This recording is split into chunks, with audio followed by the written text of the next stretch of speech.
Everyone needs a little hero. Chapter 4. Hero's Little Conversation. Hero spent the next few hours contemplating his interaction with the little girl, Maggie. It hadn't occurred to him that humans were just as dangerous toward each other as they were for someone like him. He found himself asking so many questions about what their lives were like, borrowers only being able to see snippets of what went on in their daily lives. Despite living among them all his life, Hero soon concluded that what borrowers truly knew about humans was only a fraction of what really went on. They got their food from some place which Hero thought he heard being called the market. But what did that look like? This building was big, but was it the biggest? What happened when they were really sick? Where did they go?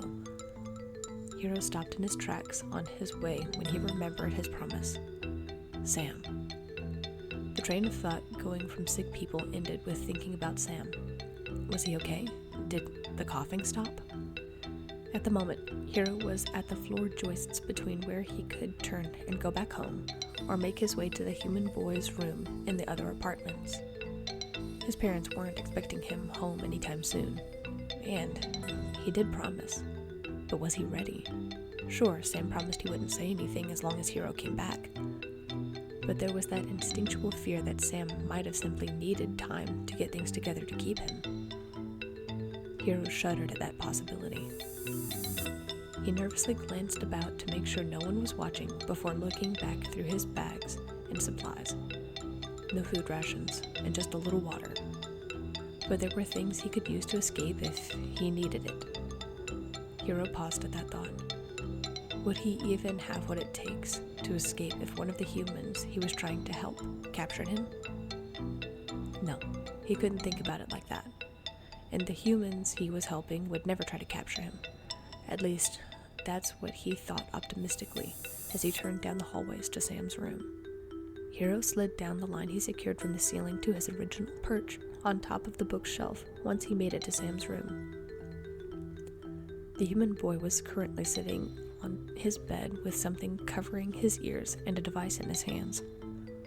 The borrower couldn't help but smile at the sight. Sam seemed to have color in his cheeks again, and him being distracted let Hero belay to the top of the shelf without being detected. With a quick whip of the thread, the hook came free and landed on top of the shelf for Hero to use once again to reach the bottom shelf of the bookcase. The bold borrower had determined that he wouldn't get too close just in case, while also upholding his promise. He never promised he would get close enough for Sam to touch anyway. Also, being on the bookshelf let Hero be close to eye level with Sam. Another chip in his favor, and Hero loved chips. The bookshelf was set up so there were shelves in the top half of the furniture piece and a cabinet below. Where the top and bottom met created the perfect lip for him to stand, which is exactly what he did. The bed was just beside the bookshelf, and the bedside table next to it, creating an interesting L shape. Hero slid down the braided line until he finally reached the lip. The line stayed where it was near the back of the bookshelf, near the wall, for easy access, while Hero tiptoed to the middle of the bookshelf lip and stood as he looked past the enormous blankets and comforter at Sam. The device in the human boy's hands was black, with one side red and one side blue, and seemingly possessed all of his attention. All of his attention, that is, until he sighed heavily, shoulders slumping, and set down the device in his lap to stare at the ceiling. Sam went to raise the device again when his eyes caught sight of the small boy he just saw yesterday. Immediately, his hands flew up to his head, dropping the electronic box in his lap to push his headphones from his ears onto his neck, all while not breaking eye contact with Hero. Hero watched the boy jolt into action, which made his heart jump and start mercilessly pounding his chest. The borrower boy held his breath reactively as that strange rectangular block was set down and the things from Sam's ears were removed. His skin felt as though it were on pins and needles and squirmed under the human's gaze. That little voice in the back of his mind warned him to run and hide, but Hero instead stood his ground. Heroes were supposed to be brave after all. Still, he was more than thankful that Sam was the one who spoke up first, not knowing exactly what to say to him now that he was standing in front of him. "Whoa, you're actually real." These were dangerous words that sent chills up Hiro's spine. As his panic and nerves attempted to overthrow him, Hiro took a calming breath and smiled. "Hello, Sam," he said, trying to speak up. I'm back, just like I said." Sam pulled the cushioned device off of his neck and set it to the side along with the colorful rectangle.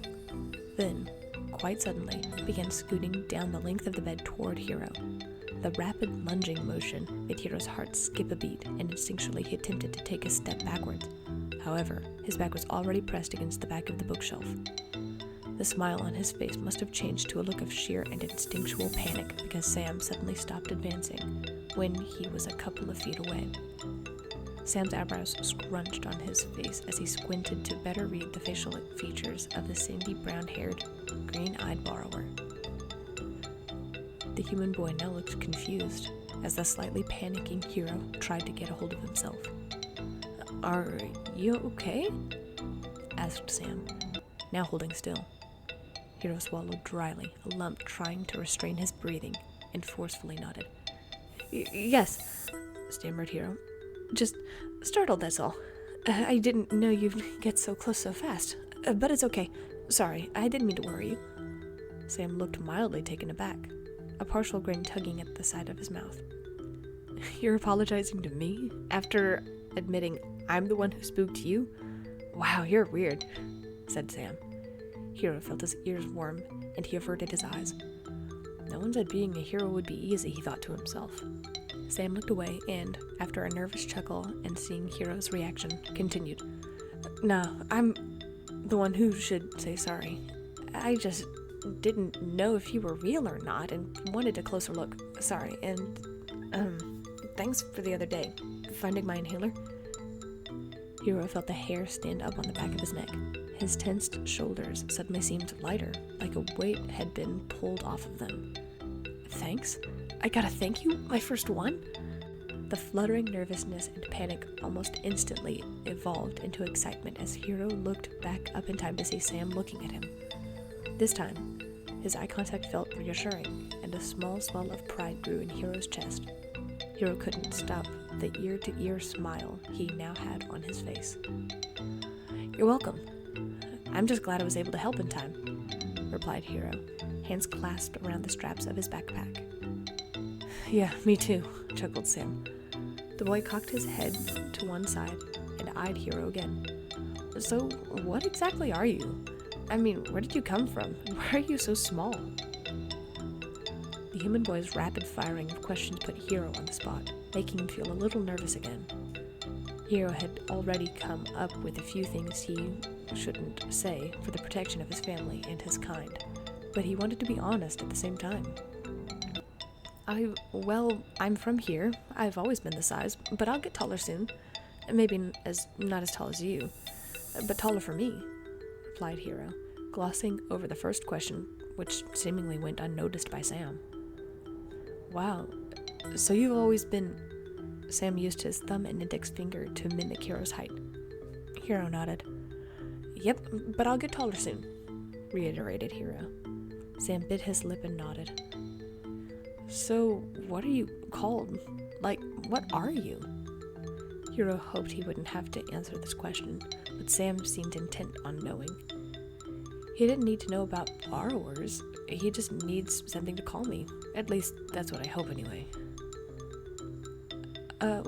I'm a hero," said the green-eyed boy. "A hero?" asked Sam. "No, well, yes, I'm a hero. At least I'm trying to be. But that's also my name, Hiro." Sam gave the borrower boy another curious look. "You're a hero, and your name is Hiro.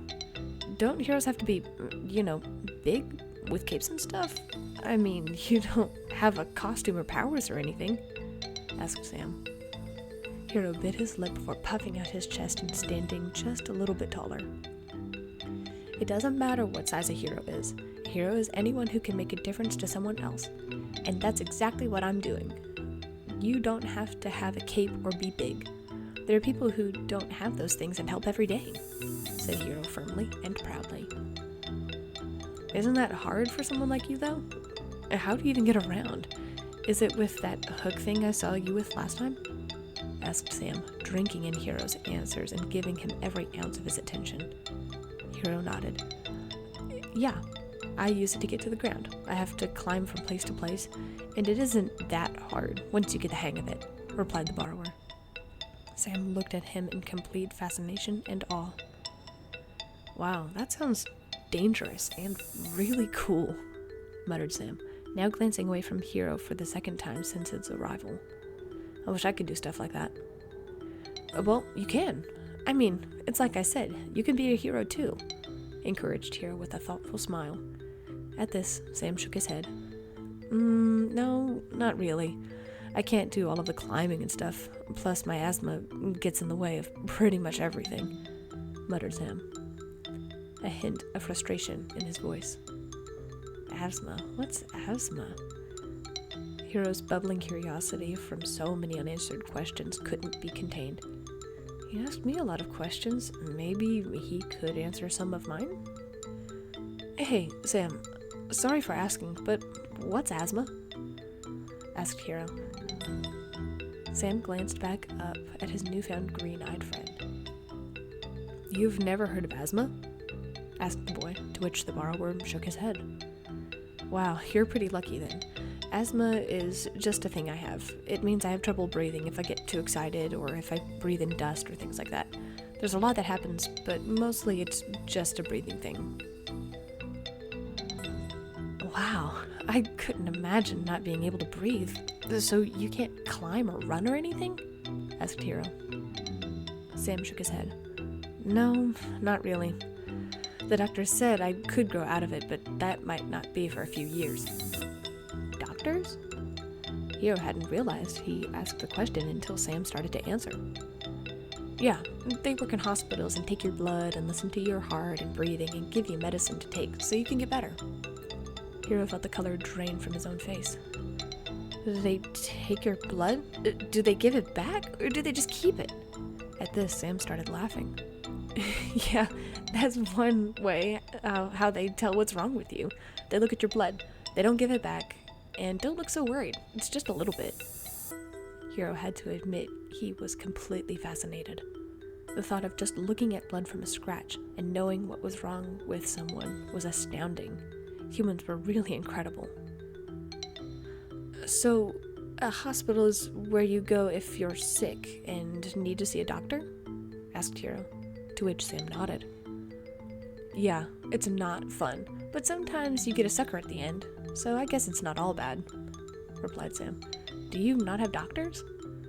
Hero shook his head, his sandy brown hair flopping back and forth slightly. No, but I don't get sick too often, so it's not a problem. Hero hoped Sam wouldn't notice his partial slip-up. Lucky, murmured Sam. They sat in an odd silence for a minute or so, at which point Hero suspected it was time to leave. Well, I'm glad you're doing better now, Sam. I'm sorry, but I have to go now, said Hero, taking a moment to readjust the pack on his back. Sam looked instantly disheartened. No, don't go yet, pleaded Sam. Can't you stay for a little bit longer? We could keep talking, or I could show you my game or get a snack. I don't know. I didn't tell anyone about you if that's what you're worried about. Do you really have to go? Hero, bombarded with so many new and exciting options, wasn't quite sure how to respond. He knew he needed to leave, and that he shouldn't stay for too long, but Sam seemed like he wanted someone to talk to. Well, started Hero. Since you didn't tell anyone about me, I guess I could stay a little longer. But then you have to let me leave. I have more hero work to do. Sam, elated, grinned broadly. Great, which one do you want to do? Asked Sam. Hero thought for a moment. He knew Sam had a lot more questions, and Hero had questions too, but he didn't want to give too much away. Why not show me your game? Prompted Hero, as he sat down on the bookshelf lip, slipping his pen and backpack off to the side. Sam nodded and reached over to the small rectangular device he was holding earlier. The motion was so quick it made Hero's head spin. He could only imagine how fast Sam could be if he put his mind to it. Sam hesitated, glancing at Hero before asking, "Is it okay if I get closer? That way you can see the screen." Hero waited a second before giving his permission with a brief nod. Sam's smile returned as he turned around, his immense back to Hero, and scooted backwards until he was against the bookshelf, like Hero's back. What was once 2 feet of distance changed to 2 inches, but this time didn't unnerve Hero like it had before. Sam was safe. At least that's what Hero believed about the human boy. For the next half an hour, Sam explained the levels of the game. The borrower learned this thing was called a switch, and had lots of games on it. One with cars, one with little rings, and one where you had to solve puzzles on a farm. It was a nifty little device, and by the end, Hero felt a pang of sadness that he had to leave. This time, Sam didn't resist, and instead offered to help Hero leave instead of climbing to wherever he needed to go. Hero had to admit it was tempting to not have to scale the entire top half of the bookshelf. But just the thought of stepping onto a human palm made his insides weak with nervous butterflies. Hero thanked Sam for the offer, but elected to climb instead. Sam was obviously disappointed, but understood. It was perfect timing. Sam's parents just arrived and were calling his name. The human glanced back at Hero and gave a small wave. "Bye, Hero. Will I see you again?" "I hope so," replied Hero, as he tugged on the line to make sure it was secure. "Tomorrow?" "I don't know. I'll come back as soon as I can. I promise." Satisfied with the answer, Sam nodded, pushed himself off of the bed, and left the room for Hero to ascend the line and vanish into the walls once again. The experience was a success in Hero's mind. Talking to a human was still very scary, but Sam seemed to understand Hero wasn't a plaything, and he hoped it would stay that way. Hero had heard stories from others about humans tricking borrowers into coming out, talking, showing themselves, before being captured or persuaded to stay.